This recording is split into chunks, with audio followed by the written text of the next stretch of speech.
غزہ میں 2 سالہ اسرائیلی بربریت کے خاتمے کی امید روشن ہو گئی ہے اور مصر کے شہر شرم الشیخ میں غزہ امن معاہدے پر دستخط کر دیے گئے ہیں۔ اس امن معاہدے پر امریکی صدر ڈونلڈ ٹرمپ کے علاوہ قطری امیر شیخ تمیم بن حماد الثانی، مصری صدر، ترک صدر بحیثیت ضامن انہوں نے دستخط کیے ہیں، جبکہ یورپ، مشرق وسطیٰ اور دنیا بھر سے 20 سے زیادہ رہنماؤں اور مندوبین نے اس معاہدے میں دستخط کی تقریب میں شرکت کی ہے۔ اس معاہدے کے مطابق غزہ میں فوری طور پر جنگ بندی کے علاوہ دونوں طرف سے قیدیوں اور یرغمالیوں کی رہائی، اسرائیلی افواج کا جزوی انخلاء اور غزہ میں انسانی امداد کے نکات شامل ہیں۔ اگرچہ اس معاہدے میں فوری طور پر فلسطینی ریاست کو تسلیم کرنے کے حوالے سے کوئی خد و خال شامل نہیں، لیکن غزہ میں جاری 2 سالہ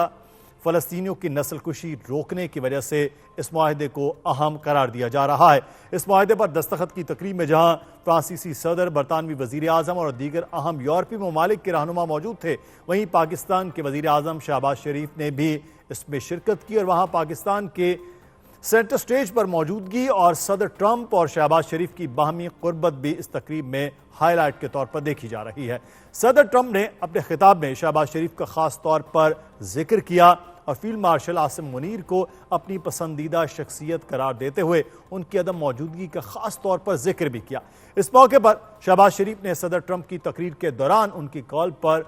پوڈیم ان کے ساتھ شیئر کیا اور جہاں ایک بار پھر صدر ٹرمپ کے امن کے لیے کوششوں کو سراہتے ہوئے انہیں نوبیل امن انعام کے لیے نامزد کیا، وہیں ایک بار پھر پاک بھارت تنازع رکوانے میں صدر ٹرمپ کے کردار کی تعریف بھی کی۔ پاکستان امریکہ تعلقات میں پاکستان کی جانب سے بھارت کا غرور خاک میں ملانے کے بعد کافی گرم جوشی دیکھی جا رہی ہے۔ دوسری طرف اس معاہدے سے سردست 2 ریاستی حل کے امکانات تو نہیں، لیکن جیسے رواں برس اقوام متحدہ کی جنرل اسمبلی کے اجلاس کے دوران فرانس، برطانیہ، کینیڈا، آسٹریلیا اور اس سے پہلے یورپ کے دیگر ممالک کی طرف سے فلسطینی ریاست کو تسلیم کیا گیا، اس نے فلسطینی ریاست کے قیام کی امیدوں کو مستحکم کیا۔ فی الحال غزہ میں اسرائیل کی جانب سے انسانیت سوز مظالم رکنا بھی یقیناً ایک کامیابی ہے، لیکن اس معاہدے اور جنگ بندی کو لے کر یہ خدشات بھی وجہ ہیں کہ اسرائیل کی جنگ بندی معاہدوں کی خلاف ورزی کی ایک تاریخ رہی ہے۔ اس لیے یہ دیکھنا ہوگا کہ غزہ میں صدر ٹرمپ کے منصوبے کے مطابق امن اور جنگ بندی کتنی دیر پا ہوگی۔ اس پر بات کریں گے،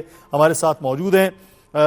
اقوام متحدہ پاکستان کے مندوب جو سابق رہے ہیں، بڑی ذمہ داریاں اپنی ادا کرتے رہے ہیں، منیر اکرم صاحب۔ بہت شکریہ منیر اکرم صاحب آپ کے وقت کا۔ سر، غزہ منصوبہ پر عمل درآمد کا اب آغاز اور یہ معاہدہ دستخط ہوئے ہیں،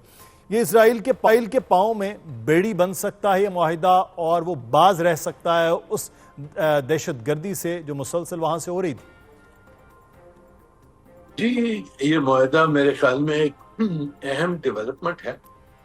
اس کی کوئی شک نہیں ہے، کیونکہ جو یہ 2 سال سے جنوسائیڈل جو جنگ چل رہی تھی اس کو رکوانا ایک بہت اچھی اچیومنٹ ہے۔ اس کے ساتھ جو ہاسٹیجز تھی اور جو پیلسٹینین کیپٹیوز ہیں ان کو ریلیز کیا گیا ہے، اور اس سے بھی اہم جو امداد پہنچانی ہے غزہ میں جہاں ایک فیمن کا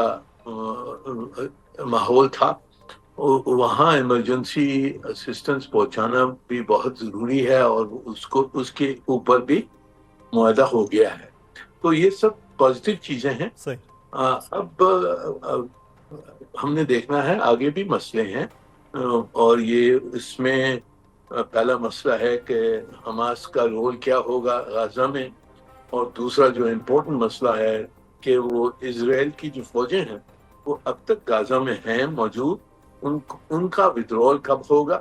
کیونکہ جب تک ان کا ودرول نہیں ہوتا ہے تو امکان یہ جنگ واپس جاری کرنے کا امکان رہتا ہے، اور نیتن یاہو صاحب پہ کوئی اعتبار ہم نہیں کر سکتے ہیں کہ وہ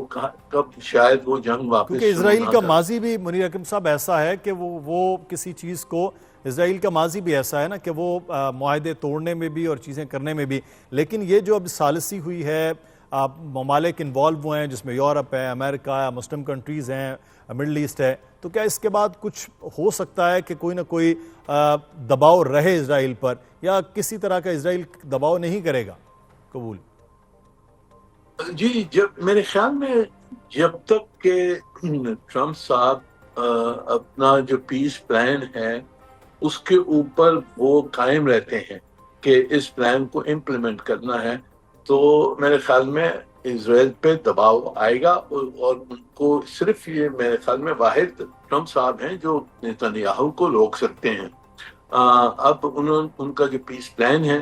اس میں اور بھی یعنی کہ پازیٹیو چیزیں بھی ہیں۔ اس میں انہوں نے کہا ہے کہ غازہ سے کوئی لوگ نکالے نہیں جائیں گے، دوسرا کہ ویسٹ بینک کی اینیکسیشن نہیں ہوگی،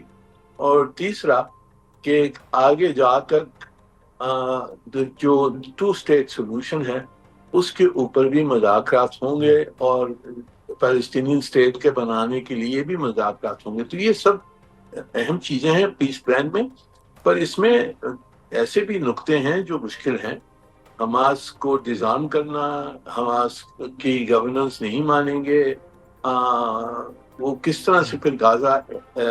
گورن ہوگا، ٹیکنوکریٹک جو گورنمنٹ وہ لانا چاہتے ہیں وہ کہاں سے آئے گی، اس میں وہ اسٹیبلائزیشن فورس لانا چاہتے ہیں اس کا کیا رول ہوگا، اور آخر کہ غازہ کی ریکنسٹرکشن کیسے ہوگی، کون کرے گا، اور پیسہ کہاں سے آئے گا۔ یہ سب چیزیں اب تک اس کے اوپر فیصلے کرنے ہوں گے، مذاکرات کی ضرورت ہوگی، پر سب میں اہم چیز یہ ہے کہ ٹرمپ صاحب کی کمٹمنٹ جب تک ہو اس پلان کے اوپر تو آگے رفتار بڑھ سکتی ہے، اگر وہ اس سے ہٹ گئے تو پھر مشکلات پیش آ سکتی ہیں۔ اچھا، آپ کی موجودگی کا فائدہ اٹھاتے ہوئے پاکستان امریکہ تعلقات ہم دیکھ رہے ہیں بڑی تیزی کے ساتھ جو نظر آئے، کل کا بھی جو سینٹر سٹیج جو کچھ ہو رہا تھا وہ بھی آپ کے سامنے تھا، تو پاکستان اور امریکہ کے تعلقات کے حوالے سے اگر بات کی جائے کتنے دیر پا اور اگلے آنے والے وقت میں اس میں کس حد تک گرمجوشی اور اسٹریٹجک جو تعلقات ہیں وہ بنتے نظر آ رہے ہیں دوبارہ سے؟ جی، میرے خیال میں یہ اچھا موقع ہے کہ ہمارے تعلقات ٹرمپ صاحب کے ساتھ ایک پرسنل لیول پر پرائم منسٹر صاحب کی اور فیلڈ مارشل صاحب کی اچھے تعلقات ان کے ساتھ ہو گئے ہیں، اور کچھ چیزوں پر جو کوآپریشن جاری ہے وہ ہوگی۔ ہم نے دیکھنا ہے کہ جی اس کا ہم کیسے فائدہ اٹھا سکتے ہیں، انویسٹمنٹ کیسے لے آ سکتے ہیں، امریکہ کی سپورٹ جو انٹرنیشنل اکانومی میں ہمیں سپورٹ کی ضرورت ہے اس پہ کس طرح سے آ سکتی ہے، تو اس کا ہم نے فائدہ اٹھانا ہے۔ پر آگے بھی ہم نے بھی یہ دیکھنا ہے کہ ہمارے تعلقات امریکہ کے ساتھ اچھے ہوں، پر اس میں جو ہماری جو ریڈ لائنز ہیں اس کو بھی نظر میں رکھنا ہوگا ہمیں، جو ہماری پوزیشن ہے کشمیر کے اوپر، ہماری اسٹریٹجک کیپیبلٹیز ہیں اس کی حفاظت کرنی ہے، اور جو ہمارے تعلقات ہیں اسٹریٹجک پارٹنرشپ ہے چین کے ساتھ اس کو بھی پریزرو کرنا ہے۔ تو ہماری ڈپلومیسی نے یہ سب چیزیں نظر میں رکھ کر امریکہ سے تعلقات بڑھانے ہیں، اور اس کا فائدہ ہم نے اٹھانا ہے۔